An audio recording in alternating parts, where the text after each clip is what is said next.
Join the Coven.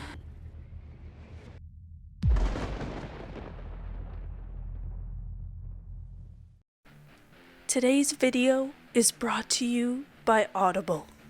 Audible is offering my listeners a free audiobook with a 30-day trial membership. Just go to audibletrial.com/GothicRose and browse the unmatched selection of audio programs.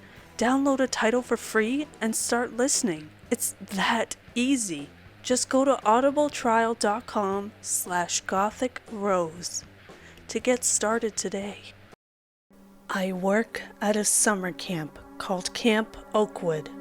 Something weird is going on. A story written by Langster_Gangster. Chapter 4. I pedaled as fast as I could until I reached the location, which turned out to be an abandoned grocery store's parking lot. In the parking lot was a white truck with its headlights turned off. I then got a text that read, "I'll come to you. Stay put." The driver's side door opened, and out came a man who appeared to be in his 30s. When I saw him, I felt like I had seen him somewhere before. His face, I knew I had seen it somewhere not too long ago, but I couldn't pinpoint where though. "Did they follow you?" he asked me. "No, I don't think so," I said, still trying to catch my breath. "Who are you, and why did you save me?" "Name's Doug," he said. "I saved you because those guys are crazy, and I also wanted to give you some answers. You're probably what the hell is going on at Camp Oakwood." "I mean, stuff's pretty weird," I said. "Some guy broke into my apartment, another guy stabbed himself, and I found security footage of my own bedroom in the camp director's house." "Oh yeah, that would be Amy. Yeah, she likes to act like Big Brother quite a bit." "Gee, no surprise there. Anyway, I think I've already have an idea of what is going on." "Okay, well, you can tell me what you know later, but I want to give you a clear picture on what is going on." I didn't respond, so Doug began talking. "The camp franchise you work at is part of a cult called Horace's Harmony. That guy who founded your camp, Horace Oakwood, started it way back in the day after he defeated a tribe in battle. He then proceeded to take the tribe's teachings, tweaked about 95% of it, and rebranded it as his own religion, and thus he began his work as a pastor for his community. Horace prophesied that the world would be an extremely messed up place once he was gone, and that his followers' mission was to obtain world peace. However, the process on how to obtain that was nothing you would have expected. Horace claimed that the only way to obtain it was to conjure his spirit, and then the body he was possessed inside of would die. According to him, there were two ways to do this process. First way is for someone to conjure his spirit by themselves, and ending themselves, or by being killed by someone else. The second way is to conjure the spirit into another person by performing a ritual and then sacrificing the victim. Anyway, Horace eventually died. The day after he died, Gavrilo Princip killed Franz Ferdinand. That's what triggered World War I, which made his prophecy all the more believable. Pretty soon the entire world started turning into an all-out violent place. Wars between countries, outcry within them, so much hate and despair everywhere. His members never worried though. They knew that one day his spirit would be conjured, and they would finally obtain world peace. Now here's the funny part about this whole thing.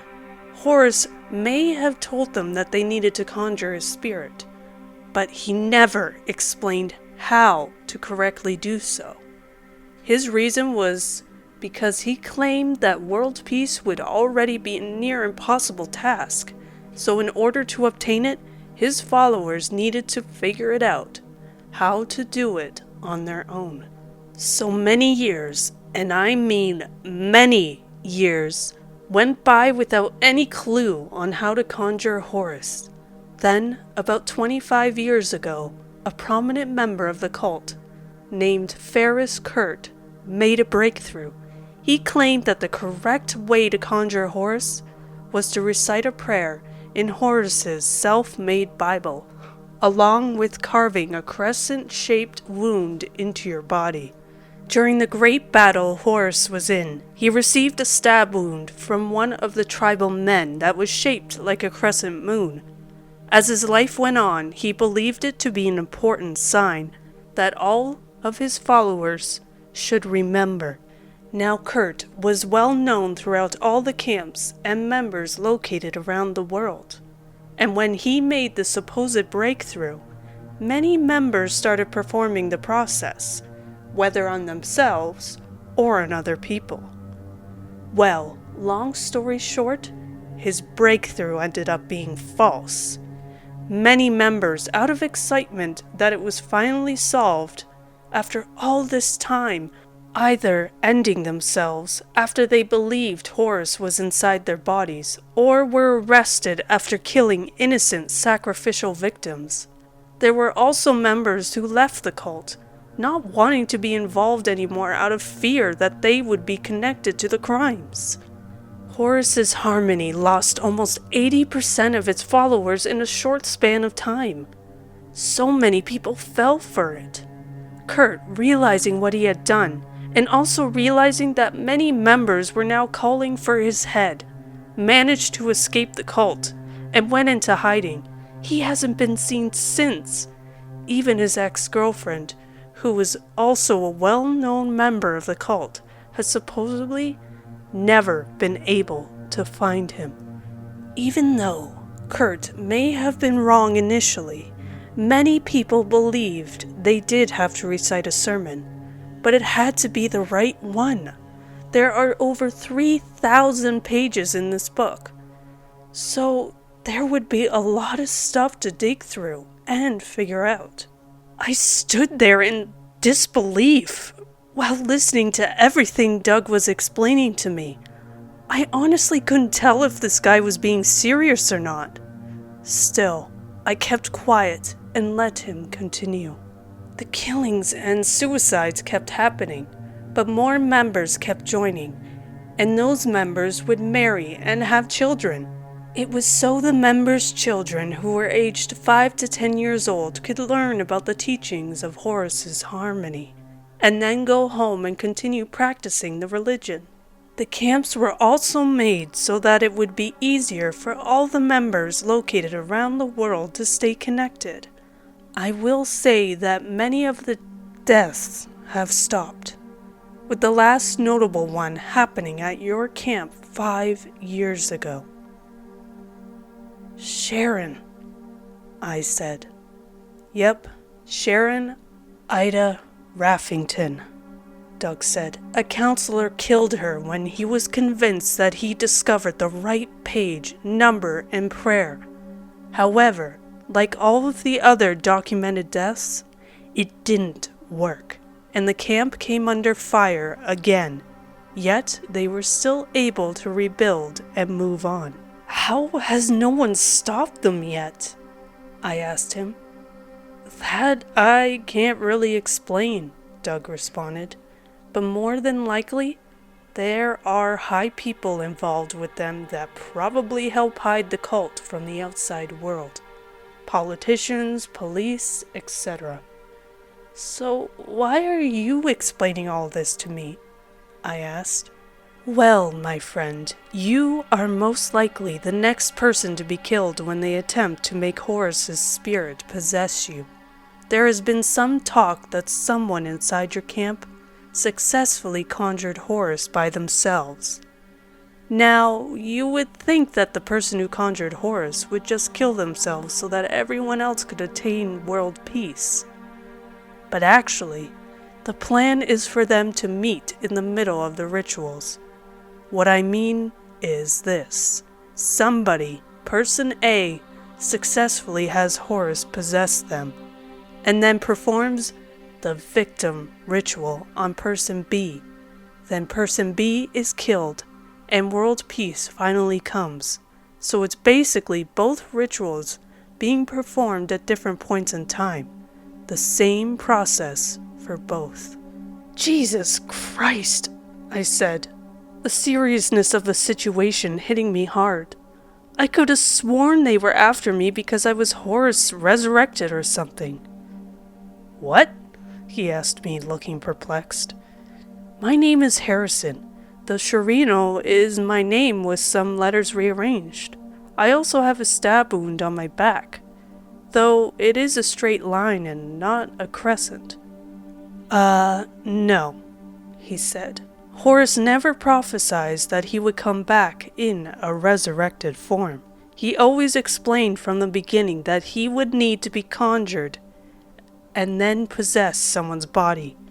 Your name being an anagram for Shirino is just a crazy coincidence. Besides, you look nothing like Horus. If someone were resurrected, they would mostly look the same. So why the hell am I a target? I yelled at him. Revenge, he calmly said. What? I asked in complete bewilderment.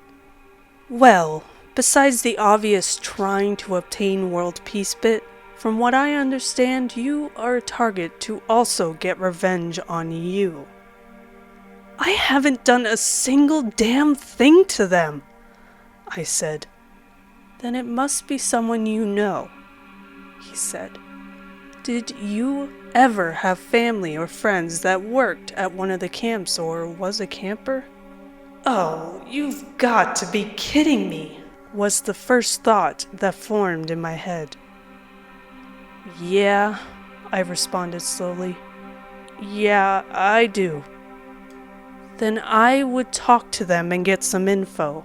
I wish I could tell you the exact reason, but it hasn't been explicitly stated. How do you know all of this? I asked. It was a question I had been waiting to ask since he began his monologue on the history of Horus's harmony.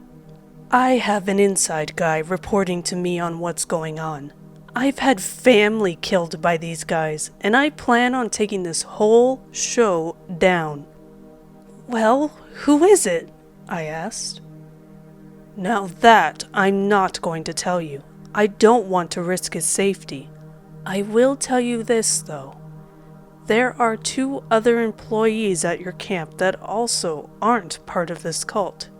It's one of the older workers and his son. It might seem weird that a cult would hire 2 people who don't believe in anything they believe. But your camp did just that. There's probably more to it. Anyway, if you can find out who they are, they can help you. I then heard a text alert, and Doug pulled out his phone and read what was on the screen. Look, sorry, I have to end it here.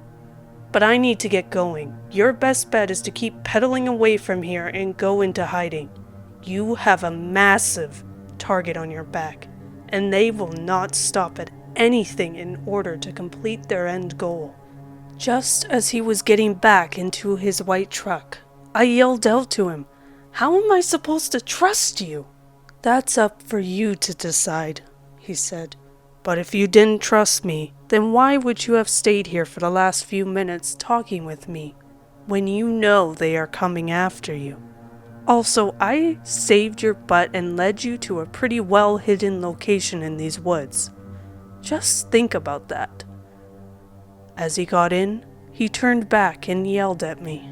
"Oh, by the way," he yelled out, "if you mess up the victim ritual after someone already has Horus inside of them, Horus will disappear again. That's one of the theories I've heard. May want to use that to your advantage if you do get caught. Also, I heard another theory that states if a person is possessed by Horus, they have the ability to appear physically as him. So yeah, Trust no one that looks like him, though I doubt you already trust that many people in this area. Good luck." He then started his truck and drove off, leaving me alone in the parking lot. I still didn't completely trust this guy, but I trusted him over everyone else at the camp. Heck, I couldn't even trust Graham at this point, though he hasn't shown himself to be a huge believer in this stuff. But who knows what he does in private? He could have a shrine to Horace Oakwood for all I know in his apartment. But if he isn't, maybe that was the old guy Doug was referring to. But he never mentioned he had a son, so I wasn't sure about that either.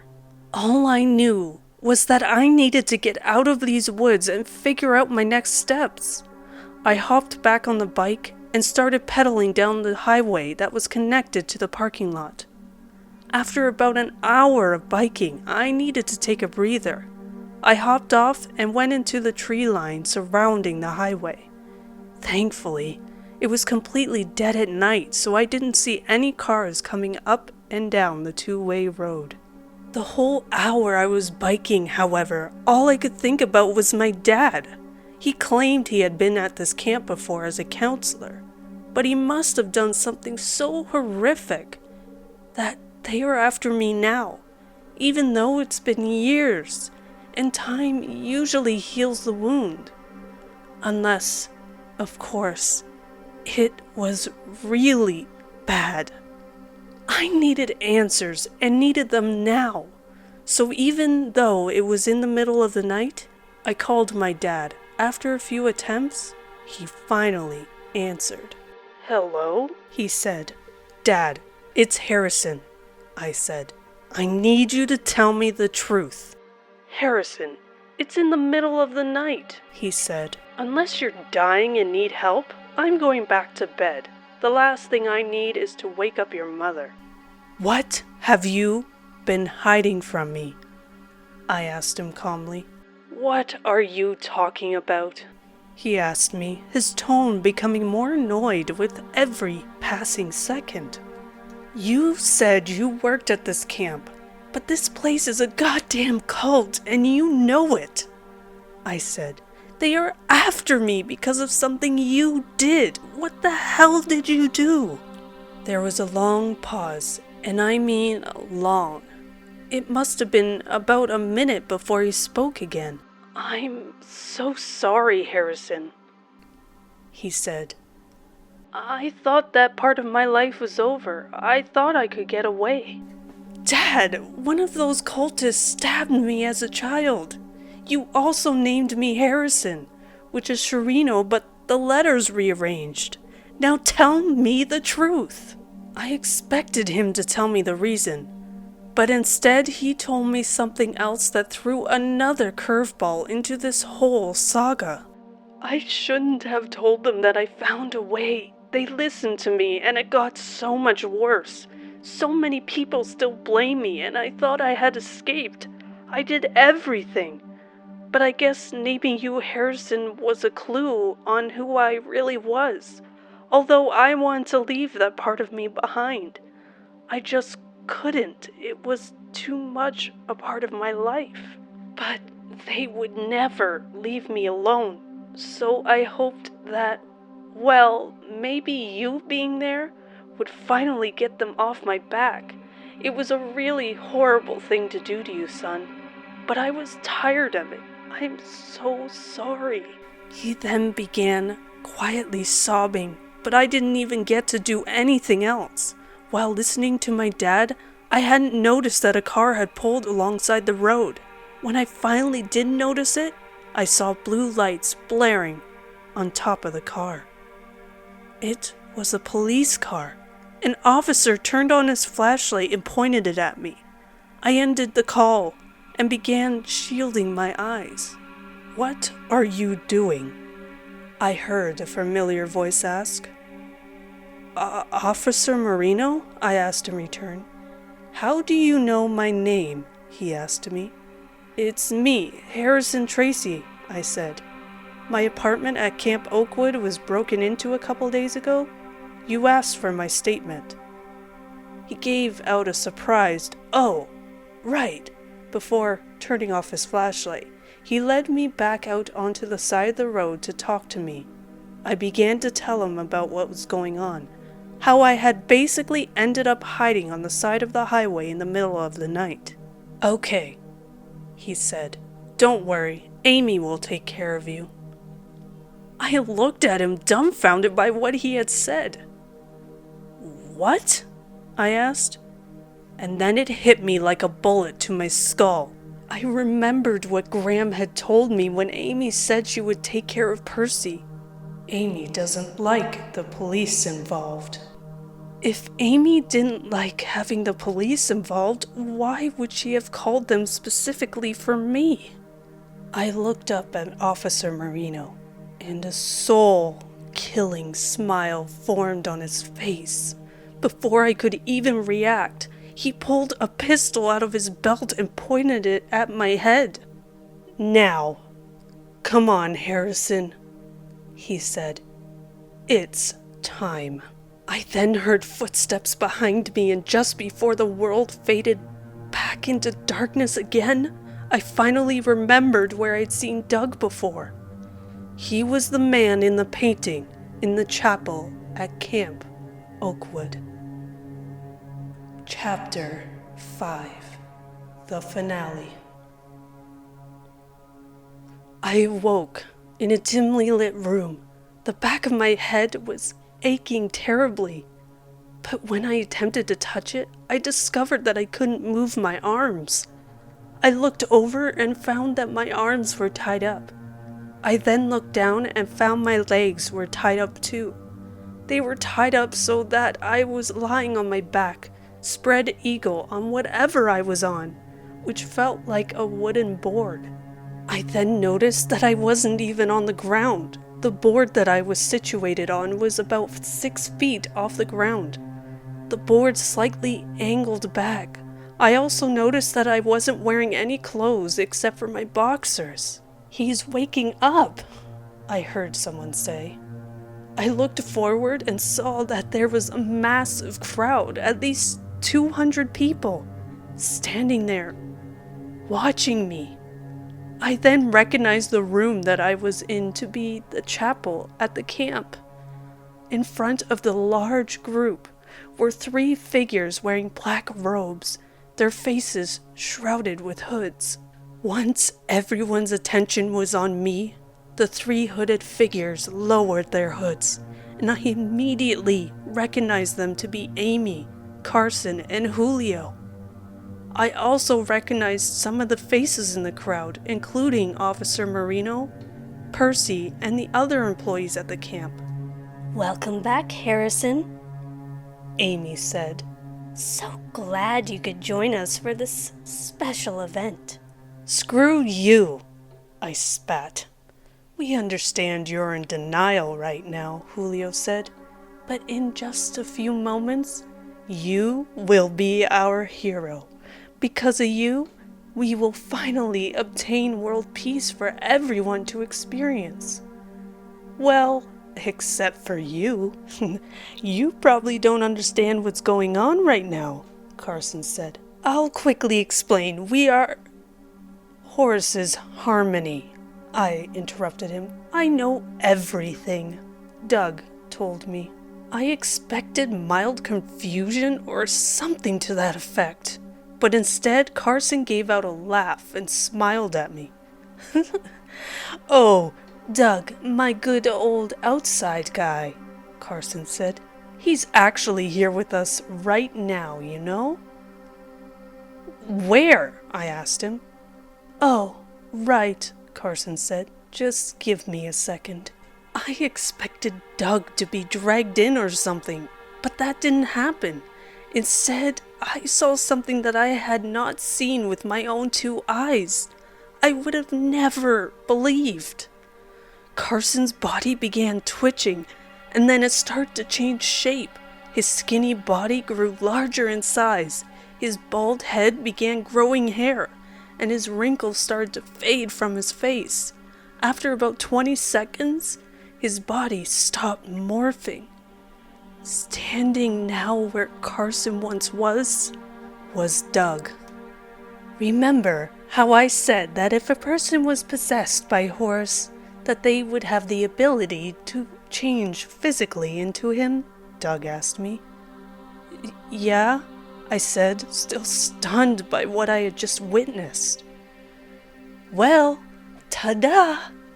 He exclaimed. By the way, I would rather you now call me Horus, since that's who I am. You will see Carson soon. I was too stunned and confused to understand what he had just said. Ladies and gentlemen, Horus spoke out to the crowd, if you haven't guessed by now, Carson successfully conjured me by yelling out my famous sermon from 1892, and then stabbing himself in the stomach to form a crescent-shaped wound. After all this time, someone finally discovered it. I'm disappointed, but at the same time, proud as well. Everyone either murmured in excitement or didn't react. Julio and Amy didn't even flinch. They must have known all along.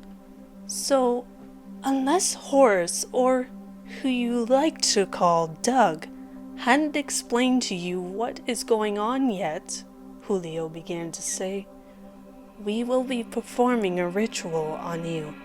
As just mentioned, Carson successfully conjured Horus and is currently possessed by him. So, he completed the first possible ritualistic process. Now you might think that since Carson currently has Horus within him, we could just kill Carson and be done with it. However, Carson doesn't want to die, and I don't blame him. So instead, we will now perform the second ritual, which is to have Horus possess another person, meeting in the middle, so to speak.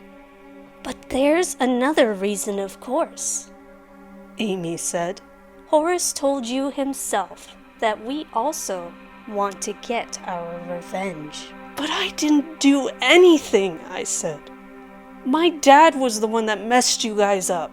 Oh, your dad Curtis, she said.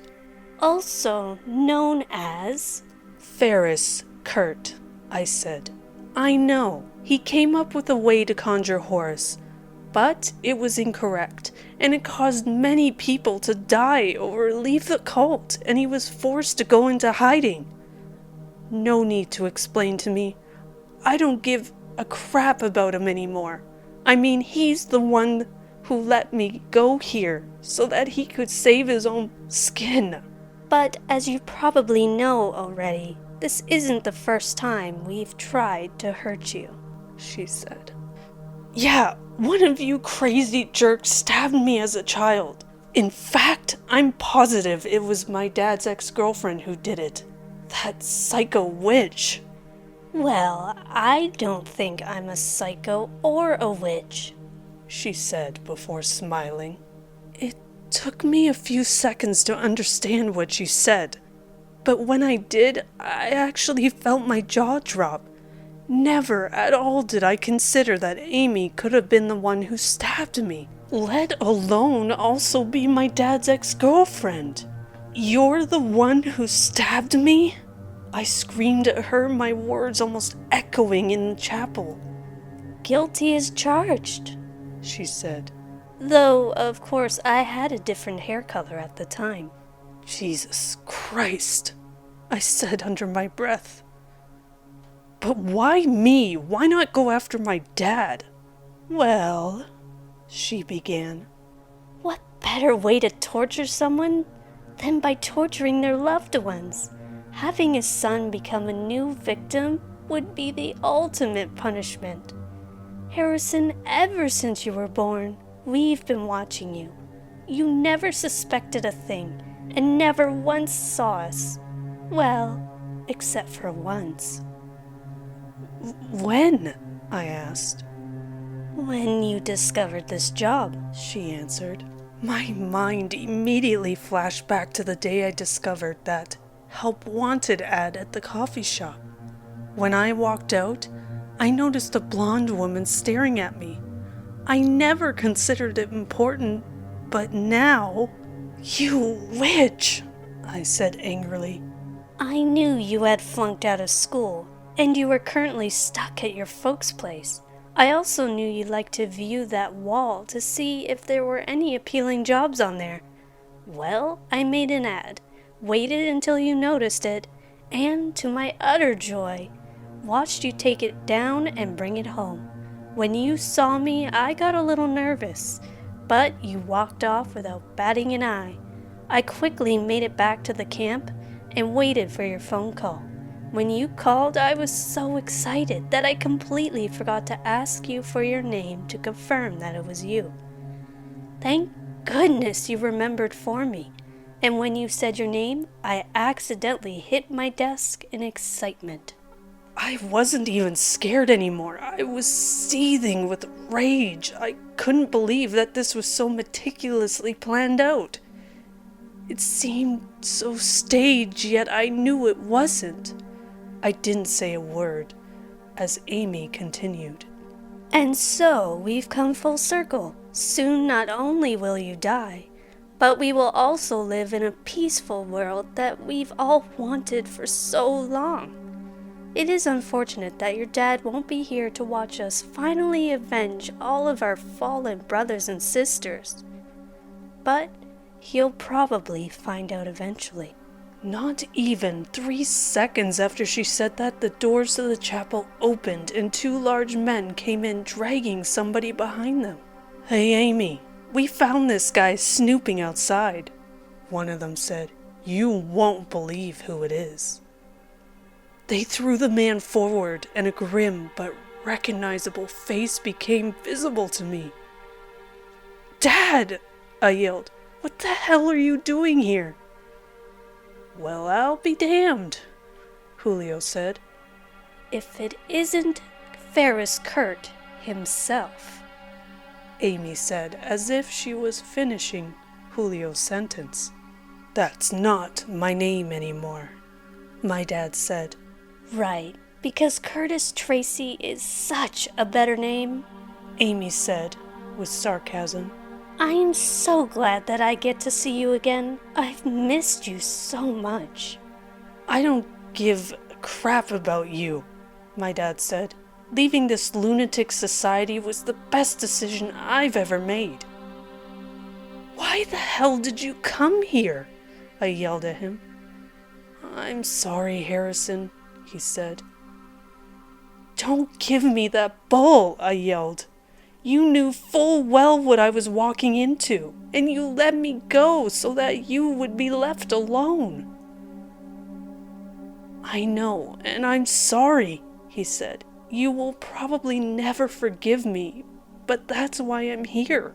He then turned to Amy and began speaking to her.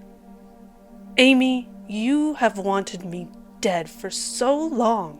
If you want to kill me, now's your chance. Just perform the ritual on me, and you guys can finally have world peace. Please, just leave my son alone." I looked at Amy, who was quiet for about 10 seconds before she made a decision. You know what? I think that's a great idea, she said. Julio and Carson, who I hadn't noticed until then, had morphed back into himself, just stared at her in disbelief. I tensed up, knowing what was about to happen. Amy walked up to my dad. He closed his eyes and bowed his head. You ready to die? She asked. Yes, my dad said quietly. Wait, don't you need the Bible to perform the ritual? Carson asked. Oh, we are not performing the ritual on Ferris, she said. Before anyone could react, she pulled out a knife and stabbed my dad in the neck. Dad! I screamed. My dad grabbed his neck and collapsed on the floor. Oh, Ferris, you little fool, she said. You really think I was going to let it be that easy? You witch! I screamed at her. I'm surprised you care. she said to me without a single ounce of emotion in her voice. He did let you come here. He's still my father, I said, the tears rushing down my face. My dad wasn't moving anymore, his body now lying in a pool of his own blood. I knew he was dead. All right, well, now that we got that over with, can we please continue? Carson asked. Yeah, Amy said, her smile returning. let's get started. What if you guys fail? I asked them, all the while still crying. Horus told me that if you mess up this ritual when he's already conjured, then he will disappear. What are you gonna do? Keep trying until I'm dead? That's the plan, Amy said. Besides, I'm absolutely positive we have the right sermon, Carson said. All right, let's get started. Carson grabbed a stepladder and walked up it to reach the area I was hung up at. I just want to thank you for what you're about to do for us, Carson said, a small smile forming on his face. Go screw yourself, I said before spitting in his face. I guess your stab wound isn't that serious, huh? We have the best nurses a person could ask for, he said. He then revealed two things from his robe. In one hand was the Bible, in the other, a large carving knife. He opened the book to a page and began to read, and once he finished, he plunged the knife into my gut. I screamed from the pain as he meticulously carved a new wound into my body. I closed my eyes, anticipating my death. This is it, I thought to myself. This is how I die, mercilessly executed by a cult. I thought my body would begin to morph into a Horus or something, but about 20 seconds passed and nothing happened. I opened my eyes and Carson was just staring at me, a terrified look on his face. What happened? Julio asked. I messed up, Carson said quietly. What? Amy yelled. I messed up, Carson said. He closed his eyes and then opened them again quickly. Horus is gone, he said. He's gone. I messed up. Crap. He threw the knife onto the ground in rage. Good job, idiot, I said, the pain from the wound making it hard to speak. Shut up, Harrison, Amy yelled. Just because we messed up doesn't mean you're getting out of this alive. I don't care if your dad is now dead. I haven't fulfilled my desire for revenge yet. Carson, perform the ritual on yourself again. Carson grabbed the knife and began saying the sermon. But while Carson was conjuring Horus again, an idea popped into my head. Amy had just said that she hasn't fulfilled her desire for revenge. But not their desire for revenge. It may have meant nothing at all, but she was also the one who explained the entirety of why she wanted revenge on my dad. With no other options, I decided to test that notion.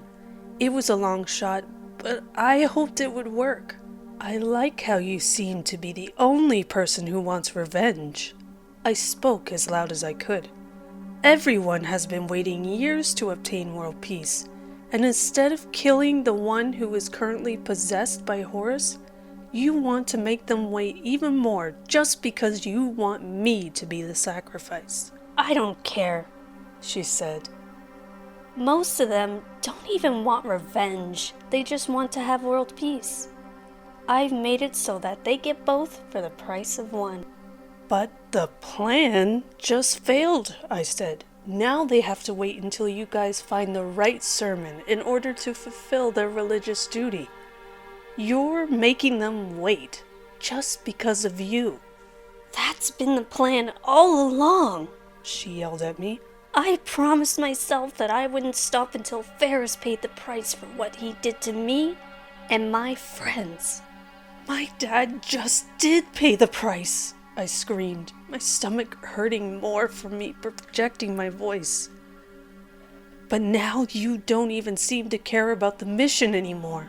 You just want to fill your need for vengeance. But it will never be satisfied. You're punishing these guys just as much as you are punishing me.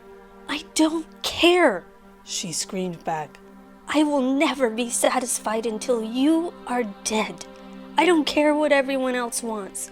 I don't care about world peace. I don't care about my religious duty. I only care about me getting revenge. Her scream practically echoed in the room. I couldn't believe she fell for my bluff. Because of me, she just admitted that she only cared about revenge. You could hear a pin drop in the chapel. Everyone except Julio and Carson was stunned by what Amy just said. Despite the predicament I was still stuck in, combined with the pain in my gut, I smiled widely. Well, you guys just heard the truth, I said. She doesn't care about what you guys want or seek. She just cares about herself. How selfish of her. Well, I'll tell you this. They haven't figured out the right sermon yet. And even if I died before they discovered it, and Amy's true desire would be satisfied, you guys would have to wait until someone else was captured and tortured just to get world peace. Unless, of course, you just kill the person who already has horrors possessed inside of them right now. Almost all of them turned their heads towards Carson, who was sitting on the floor, his blood pooling beneath him. Carson looked up, and his face was as white as a ghost. He definitely heard what I said. So I will give you guys a choice. We can wait here for them to keep trying to solve the second ritual, or you can finally obtain the world peace you have forever wanted. All you have to do is kill Carson. He's already weak from the stab wound, so it should be easy. What will it be? I prayed this would work in my favor. All I needed was one person to see the sense I was spewing, and I could be spared. This was my only shot, and I hoped someone would side with me. After about 10 seconds, someone came from the crowd and started walking toward the altar. Raphael, don't you even think about coming up here, Amy yelled at him. Screw you, Amy, he said. Harrison's right. You killed Ferris, and he's the one who wronged you. You got your revenge on him. But I've waited my entire life to fulfill my religious obligation. And I won't force you to make me and my friends wait any longer. Before anyone could react, he charged the altar. Julio tried to grab him, but Raphael barged right through him. Once he took lead, several others began charging the altar as well, some screaming that it was finally gonna happen. That's when all hell broke loose. Carson tried to limp away, but he was caught almost immediately. Amy got bone rushed as well, and was knocked back against the wall, seemingly unconscious. Julio managed to get out of the way, and was pushing his body against the wall next to where Amy was. People began jumping onto Carson, punching and kicking him. I didn't feel bad one bit. He did stab me after all. I then felt my board begin to move, and before I knew it, I began falling back to earth. I hit the floor hard, the impact momentarily dazing me. I then saw someone standing over and heard a voice that I didn't expect to hear. "Don't worry, I'll get you out of here," Percy yelled. Percy began untying my arms and legs, but just as he was beginning to untie my last leg, he was pulled from behind and thrown to the ground. "What do you think you're doing?" Amy yelled at him, a bloody knife in her hand. She cornered Percy against the wall. After seeing this, I managed to untie the last knot and charged at her as fast as I could. I knocked her down just as she raised the knife in the air. Amy and I began wrestling on the ground. Under normal circumstances, I would have been much stronger than her, but my stab wound had severely weakened my strength, and she was gaining the upper hand fast. She managed to get on top of me, the knife still in her hand. I don't care if I die here today. You will at least be joining me, she snarled at me. Just when I thought I was done for, I heard a smack sound, and Amy fell limp onto me. Standing behind her was Percy, holding what looked like a baton. I've no idea where he got it, but I could have cared less at the moment. Come on, we need to get out of here, he said. He picked me up and started leading me over to the back of the chapel. As we were making our way back, I found Julio on the ground. He also appeared to be unconscious. Quincy, throw one into the crowd, he yelled. We need a diversion. I turned to see someone I didn't recognize throwing Molotov cocktails into the crowd. It exploded and people began screaming. He then raced back to where we were, and Percy found a small window in the back room of the chapel. Percy began slamming the baton against the window in order to break it. After a few more swings, Percy broke through the window and we made it outside. Percy then pulled out a walkie and radioed to someone on the other line. Bring it around! Hurry! He yelled into the walkie. Not even 5 seconds later, a white truck came barreling down the road of the camp. A familiar face was behind the steering wheel. Get in! Graham yelled. We need to get out of here. We all piled in, and Graham accelerated out of Camp Oakwood. We stopped at a house about 40 minutes from Camp Oakwood. While driving there, Percy used his shirt to put pressure on my wound. When we eventually reached the house, the three of them brought me inside, where I was introduced to a woman called Bee, who turned out to be Graham's ex-wife. Bee was apparently a nurse, and she helped disinfect and bandage my wound. She was happy to report that none of my organs seemed to be damaged by the stab, and that I would more than likely be okay. Percy and Quincy were both bruised, but nothing too severe. While being patched up, I talked with Percy for a while, and he explained quite a bit to me. As it turned out, Percy had been forced by Amy to go into my apartment and take a picture of my scar, so that she could prove that it was definitely me. He didn't want to do it, but she threatened him, and eventually he relented. He managed to take a photo. However, not only was my towel obscuring the scar, but the photo also came out blurry. Despite him failing, they stuck with the plan of Percy being arrested by Officer Marino.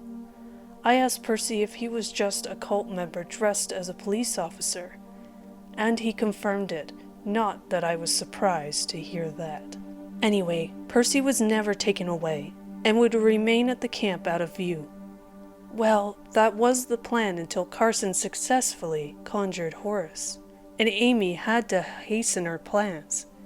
When they met around the campfire the night I escaped, it was so that Amy could explain what would be happening. To my shock, they were also waiting to see me when I would wake up. And once someone noticed I was up and moving, Amy alerted Carson to text me the message I received, and waited until I was recaptured. The plan was for you to make it to that location, only to find Carson, or Horace I should call him, and Officer Marino waiting there for you. It was just a trick to get your hopes up on you possibly escaping. Well, Officer Marino wasn't there. He seemed perplexed about that. Well, Amy never told us that, he said. Then again, it appeared that Amy hid quite a bit from you guys, I said before we both laughed. Percy then began explaining that he had come up with a plan to get me out of there. He knew what was going to happen to me, so he, Graham, and Quincy, who I later found out wasn't even an employee of the camp, but Percy's best friend back home, came up with a way to get me out. The plan was for Quincy to make homemade Molotov cocktails and throw several of them into the church to act as a diversion so that they could quickly get me down and carry me out. However, they didn't plan on two things. 1, my dad showing up unexpectedly, and 2, me getting Amy to say that she didn't care about everyone else's desire for world peace. When several of the people in the crowd stormed the altar, they took their chance and proceeded with the plan as best as they could. However, he explained to me that they did have to wait until they tried the ritual on me, because if they tried it before the ritual attempt, it would have been harder to get out, because everyone would have been ticked at them, and they too would have been attacked. It was a horrible move to do, but I told him it was okay. I got out with my life. That's all that mattered. He also explained to me that many of the counselors were beyond ticked off when Amy proclaimed that they would have to wait until they got the ritual right on me before they could all complete their mission. She said that would be the plan, and anyone who disagreed with her would have to deal with it. So many of her employees were angered by her actions. The only people who sided with her were Julio and Carson. Carson I understood, because he didn't want to die. But I wonder why Julio agreed with her. I wonder if they got world peace, finally, Percy joked. Well, if their definition of world peace is a fight in a chapel, then they did it, I said. Congratulations to them. Still, dude, you really saved yourself when you managed to break Amy, he told me. If it wasn't for that alone, you would have been a goner. I mean, she did it to herself, I said. She gave it away right before that when she said that she didn't care how long it took them to get it right. But as long as I would die as a result of it, it didn't matter to her. Plus, she also killed my dad, which basically was her revenge. The desire could never be satisfied, he said. I'm just thankful you, me, and Quincy, and my dad all made it out alive. Your dad? I asked. Oh yeah, you didn't know that either, he said. Graham is my dad. Honestly, I always suspected that was a possibility. Horace did say an older worker at the camp didn't believe in this stuff. And the worker also had a son who apparently didn't either. After thinking it over a little bit, I actually suspected Percy and Graham were related, especially considering how concerned Graham was for Percy's safety when Amy planned to talk to Percy about why he broke into my apartment. I ended up resting for the night, and the next day Graham gave me the keys to the truck and told me to get out of town. I asked him what he, Percy, Quincy, and Bea would do. He said not to worry about them. I didn't know if I could trust them at this point, but I had no other options. Just as I started the car, I asked Graham and Percy why they would work at a summer camp when they knew it was run by a cult. They just looked at each other, and Graham replied, "We're free now. It doesn't matter anymore." I wanted to ask them what that meant, but I decided to just get out of there. I drove off the property and away from the city, promising myself to never return. Once I got out of the city, I ditched the truck and went into hiding. That is where I am now. I have already changed my appearance, and I'm currently in the process of changing my name. I ended up reading in the news that about 20 people died in the chapel, and many others were injured and or arrested. I don't know how the police found out, but they did. A list of the people who died was published as well. I saw Julio, Carson, Raphael, and my dad on the list. One name I didn't see, though, was Amy. That means she's still alive and possibly looking for me. Even though I have since escaped and trying to move on with my life, I still have so many unanswered questions about what happened.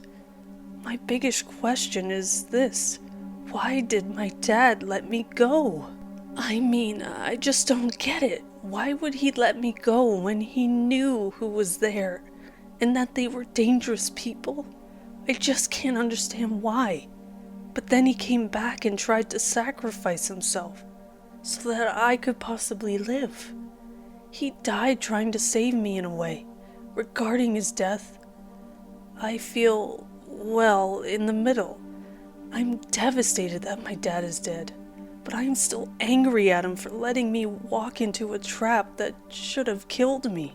And I also don't understand my mom. She must have known about my dad's previous life. Yet she also let me go. She even said I've dealt with it before. I don't even know what she meant, but my only logical conclusion was that she was referring to when Amy stabbed me in childhood. I don't know, and I don't plan on trying to find out soon. Ever since I escaped, I haven't contacted anyone in my family. I can't trust them anymore. My mom must be heartbroken that she practically lost both her husband and son. Maybe one day I'll reach out to her, but right now, I just can't.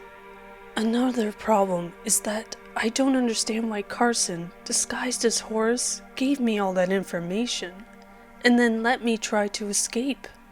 Percy told me that wasn't part of the plan, so Carson must have had something else in mind. I don't know what, but if the end goal was for me to get captured, then I guess it doesn't matter now. Also, I did never get the answer as to why Graham and Percy would work at the camp. All they said was that they were free now. I guess they must have been held captive or something, but they never told me, even when Percy and I had talked just before I left to go into hiding. And lastly, though it isn't that important, what happened to the campers? I didn't see a single kid in the crowd while I was tied up. Honestly, I don't care enough to want to know the answer to that question. But it was just another mystery to this whole saga. I am just so frustrated that I will never get these answers. I haven't spoken to Graham or Percy or anyone involved since I've escaped, and I plan on keeping it that way. I just can't risk it. This happened a while ago, and I've never been able to get full closure on all of this. However, typing it here has really helped me. I will say that I have read the comments you guys have been sending me. First off, thank you guys for y'all's concern for my well-being. I appreciate it greatly. Secondly, for those who said I was too naive and trustworthy, you're right. I was indeed. But now I'm not. In fact, I can't trust anyone. That's why I'm hiding alone. All I know is that I will always have a target on my back. Horace himself said that these guys are all around the globe, and they are probably still looking for me as I type this. After all, I practically destroyed one of their bases of operation, a summer camp known as Camp Oakwood.